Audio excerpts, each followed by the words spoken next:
welcome to another gameplay review. I'm Trey Rorschach, and today we're going to be going over a few operators and how to use them when you're trying to defend. This kind of series of videos I'm doing is a showcase of me trying to improve my skills. I've been playing a little over 2 months now heavily. I've gone from playing quick mode to playing unranked, and I've had one game of ranked so far, so I am a complete novice, but getting the hang of things very, very slowly. As you can see here, I rush out of the bomb site and use her for roaming purposes, and I can tell they're generally going to push from that direction rather quickly, so I close off half the doorway so they have to crouch peek into the window, into the room there, and I try to cover this other doorway here. You'll see in a couple of seconds I'll peek at this little window, and one of the blocks, one of the boards has been cracked, and because I noticed that, I just pre-fire that little hole in the window, and I managed to get a kill. And I'll be honest with you guys, didn't even know he was there. So pre-firing is essential. Don't worry if you miss your opponent, it happens. Like even just putting cover fire downrange helps stop enemies pushing you. So as you see there, I saw the broken board and I fired, and I decided to do the same thing on this door, forcing anyone pushing to crouch, slowing them down. So there's a bit of back and forth through this little doorway here. I use one of my Kiba barriers, I pocket it to close up the gap in the wall and put some cover fire down range. I do decide to cover up that door fully with one of my other Kibas, and don't forget guys, wooden walls, wooden doors, you can just shoot through them and get kills as effectively as if the walls ain't there. So try wall bang as much as possible guys, it's something I don't do enough. As for the end of this clip, I noticed a drone in the vent, and this drone had been watching us the whole time, allowing the team to pick us off as and when needed. So my keepers get breached in a second and I panic, and I do hit this reactionary shot that is, well, it's good for my standards, we'll say that anyway. And then I turn and face that guy there, who should have killed me in that moment. If I'm being honest with you, he had the drop on me. I do manage to pick him off as well, because he's quite weak at the moment, and I catch him a couple of stray bullets at the end of the round. So yeah, use Azami to her strengths guys. She's got a very good weapon and she can close off the map anytime she wants.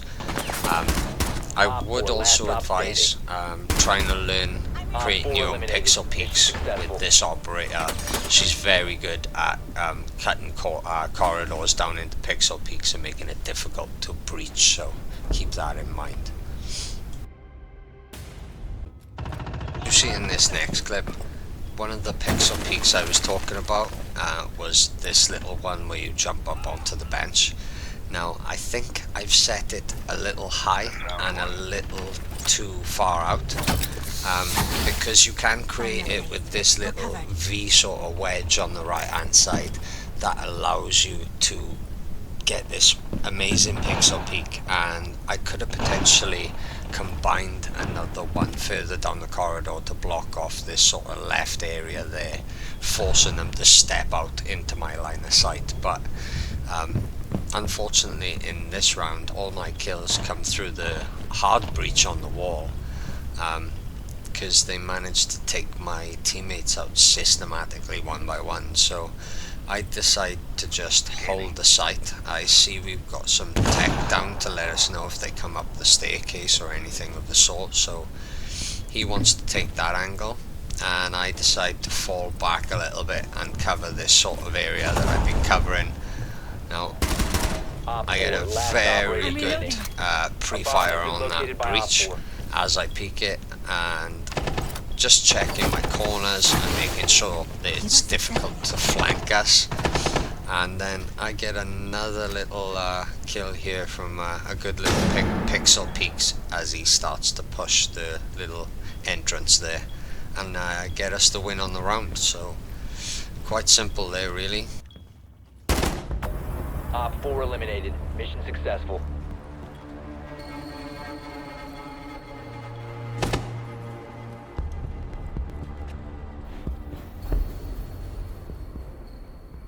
The bombs. So moving on to Goyo, and Goyo's going to be very similar to the Malusi video I did in detail, going over some of the Malusi rounds and where to place them. It's going to be very similar locations throughout most of the maps for Goyo, I would have thought, because like Malusi, you're going to want to play off those areas and try force your opponents to come through those areas and get hit by the flames or hit by the Malusi, and try shoot them while they're distracted by your traps. Both of those operators are going to operate very similar that way. They're very good trap operators with very good primary weapons. Malusi having the better secondary weapons available to her, but Goyo probably has an equal primary weapon, if not a better primary weapon, as you'll see in this clip in a few seconds. So I can see there's a few people in this room, and I go to cover the other doorways, throwing them sensors out there to let me know if anyone's coming up the staircase. So I notice my team get picked off heavily here, and I decide to pop my Goyo to stop anyone flanking through behind me, and I decide to swing this doorway. I noticed when I was rewatching this that I swung it a little low, and I got very lucky to get the kill in the left corner. I was going for the guy on the left first, and then I luckily got the guy on the right, but as you can see, one tries jumping over as one tries covering, and I get another kill. And then I know he's peeking me from the left, from the bullet trail, and I just aim accordingly. Obviously bursts are going to be beneficial using submachine guns, assault rifles, whatever it is. Try burst as much as possible, because I was quite lucky to get the kill here in a second, but I panicked and I had to hit full auto, but we get the round in the end. My teammate deactivates and I do a cheeky teabag just to celebrate the round there. Diffuser has been destroyed. Mission successful.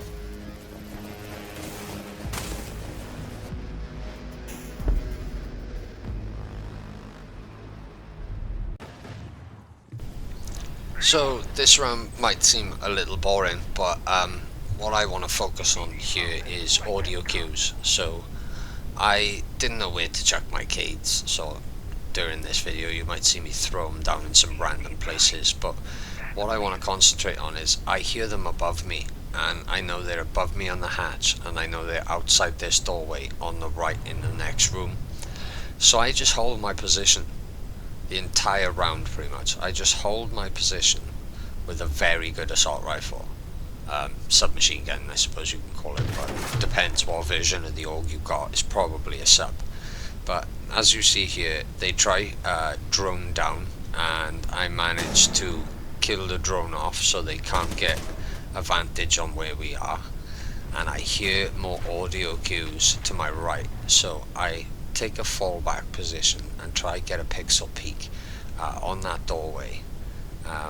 I go back and forth here a couple of times before I get an engagement, but the key to this actual clip here is patience, because as you see, I eventually fall back to cover the doorway or that breach hole, because I keep hearing them in the other room.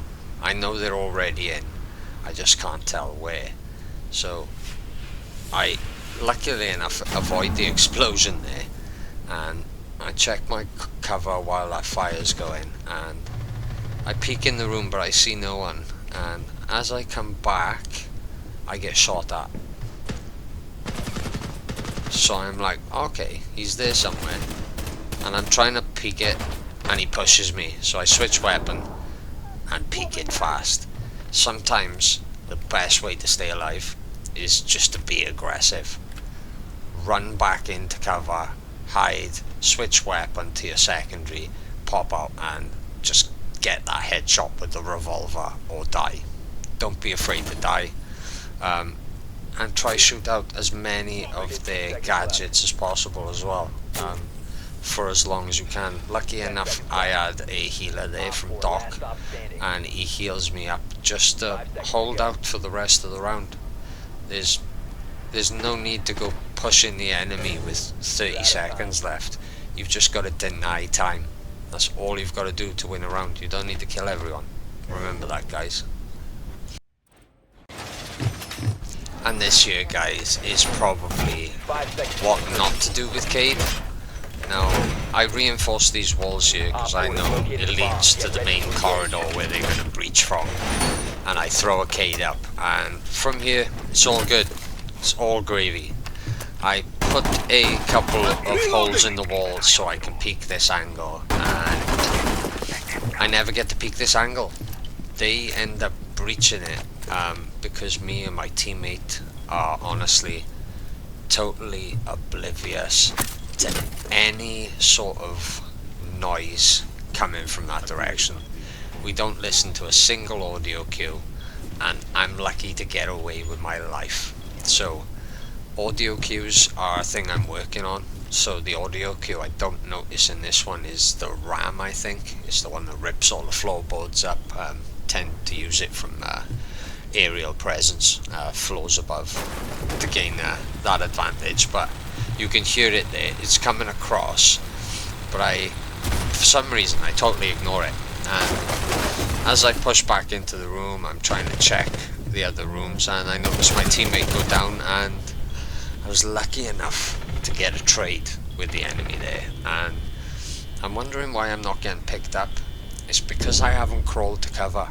I'm out in the open, and fair play to my teammate, he waits for me to realise, and then he heals me when I get into cover, which is great teamwork considering we weren't communicating in this game. But as you'll see from here, the guy tries breaching from the same direction, and I just get a nice clean headshot with Cade. His weapon is reasonably good, and I think I end up getting a kind of wicked kill here at the end. I notice my teammate go down, I run in, I pick him up, and we go push the guy together 2v1. And 2v1s, 3v1s, they normally work, guys, especially if you're hitting from a different angle or a different peeking spot. So remember that. If this video has helped you in any way, guys, as always, like and subscribe, and I will catch you in the next one.